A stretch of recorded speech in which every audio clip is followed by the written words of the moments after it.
Hey everybody, welcome to the first Golden Edge mailbag of the new season. We are your Golden Edge crew, Cassie, Soto, Ben, Gotz. Ben, thanks for letting me tag along for this first one. Hey, no problem. Happy to have you.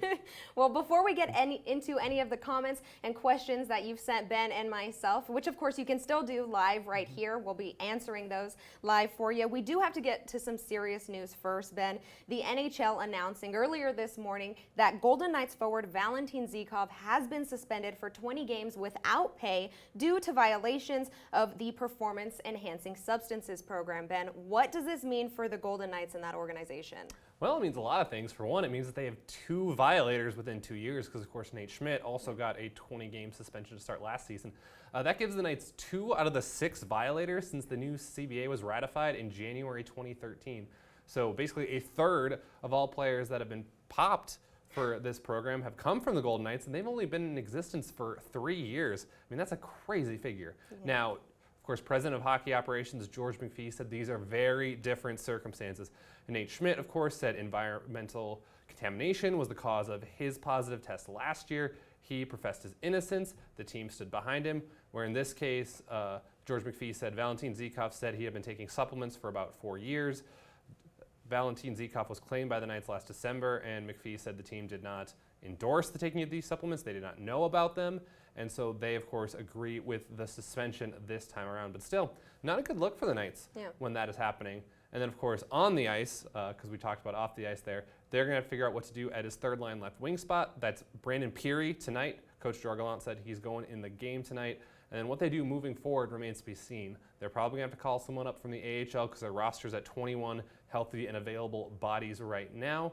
And then we'll see what they do from there moving forward. Well, you mentioned Nate Schmidt. You were there this morning at practice. What was the difference from the announcement of Nate Schmidt versus Valentin Zykov? How did you see that differentiate so much? Yeah, well, I think the biggest thing is, I mean, one, just this team was behind Schmidt. I mean, from the very get-go, the team issued a statement after his suspension was announced saying, we are behind Schmidt, we support him, we don't agree with this suspension. Whereas with Zykov, I mean, George McPhee was very clear today. We agree with this suspension. We think that Zykov was taking substances that were not endorsed by the team, not given to him by the team, and of course, like I said, not condoned by the team or with the team's knowledge.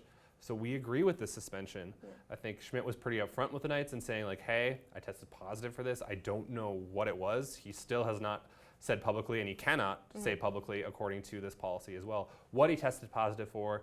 The Nate Schmidt has now been an agent for change, whereas the Knights Players Association representative, he's trying to implement changes into the next CBA for this drug policy so that players like him who he believes was mistakenly tested positive, that will not happen going forward.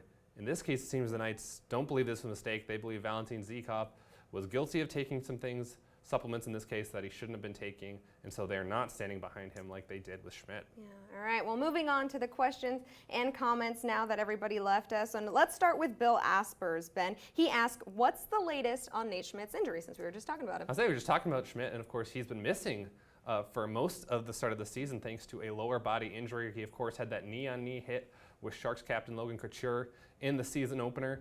He's about a week or 2 away, according to Coach Jorgalant. That was the update we got at practice yesterday, which, if you're the Knights, that's really good news because, of course, Schmidt had to be helped off the ice. He had to be helped immediately into the locker room once that hit happened, and so it did not look good early on. So the fact that he could still return within the same month, I think would be a good sign for the Knights, or at least early next month, potentially. I mean, he's been missed. Yes. And we all know what a Jenga piece he was when he was suspended last season. They went 8-11-1 without him. They are 4-3 at the start of this season, mostly without him, because of course he left in the first period of that season opener. And so they've been able to piece it together a little bit better so far this year, but you still, of course, if you're the Knights, would like to have him back in the lineup, because he just gives everyone else so much breathing room. He and Braden McNabb form an excellent shutdown pair for the Knights. That would allow Shea Theodore to kind of slide down to their second pair. That would allow him to focus more on his offense instead of going up against some opposing top lines.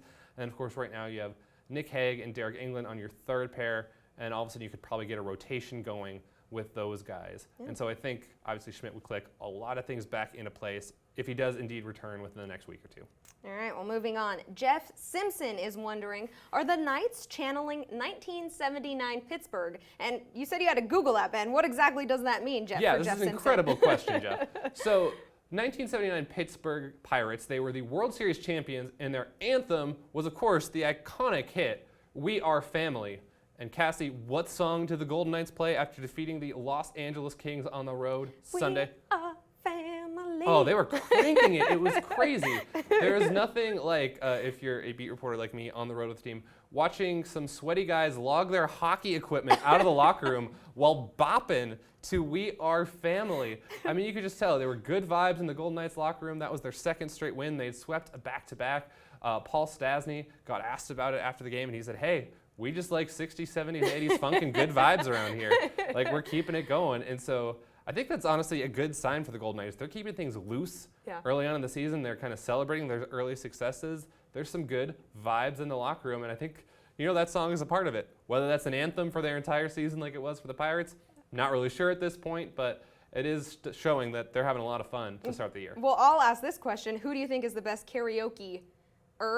best at karaokeing on the Golden Knights, since we're talking about singing? Fantastic question. I've heard that William Karlsson is not a bad singer. I Okay. talked to William Carrier about that in the preseason. He said William Karlsson and Malcolm Subban are not bad singers, and that they'll sing on the team bus sometimes. Okay. He's like, they're loud and they don't stop, but they're pretty good. I've also heard Malcolm Subban is like okay at guitar. I don't think he's played a lot in front of his teammates, so it's kind of this hidden skill that everyone talks about, but no one really is sure how good he actually is. But those are the two guys I would say, Karlsson and Subban. Might have our next investigative piece there, Ben. Absolutely. Deep journalism.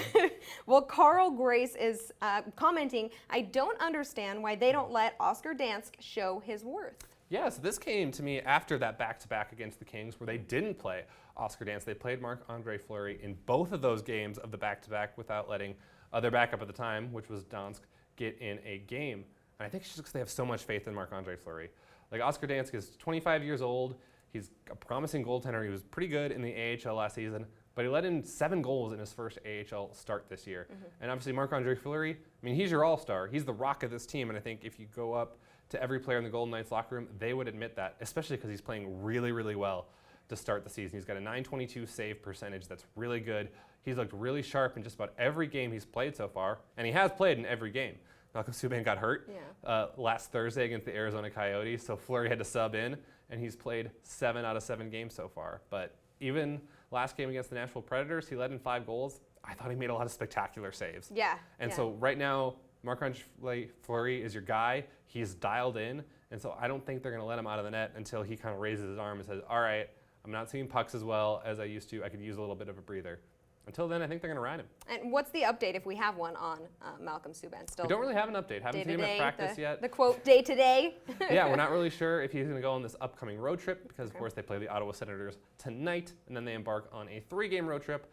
No really word whether Subban will go on there, but I would still, like I said, expect a lot of Marc-Andre Fleury on that road trip because he's just seeing the puck so well right now. He's sliding across his crease. He's making some spectacular saves.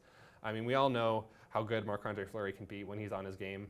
He's on his game right now, and so if you're the Golden Knights, you kind of ride that out until it's kind of over. That right pad has come in pretty clutch for him as of late. All right, well, before we get going here, we are going to be heading out to the T-Mobile Arena after this. Golden Knights puck drop at 7 p.m. versus the Ottawa Senators. Your just preview there. Obviously, Mark Stone getting a first look at his former team. So yeah, I think that's the big, obviously, storyline coming into this game. Mark Stone against the team that kind of raised him, for lack of a better word. They drafted him in the 6th round in 2010, and he was with them all the way up until the trade deadline last year. It was a last-second deal that brought him to the Golden Knights because they had to hammer out, of course, an 8-year extension to keep him with the Knights. That was contingent on the trade happening.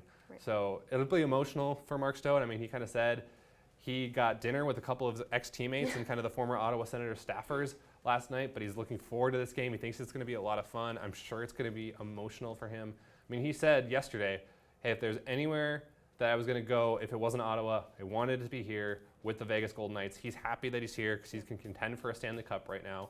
The Senators are young. They're rebuilding. I think he's happy that he doesn't have to be a part of that situation, that he can be here on a really good team so far that looks like it's going to contend deep in the playoffs. All right, well, that'll do it for us. Ben, thank you. Any questions, comments you have about the VGK, be sure to hit up Ben at Ben S. Goetz on Twitter. Send him an email at bgoetz@reviewjournal.com. Again, we'll be heading to the T-Mobile Arena, Golden Knights, Ottawa Senators at 7 p.m. Thanks for watching.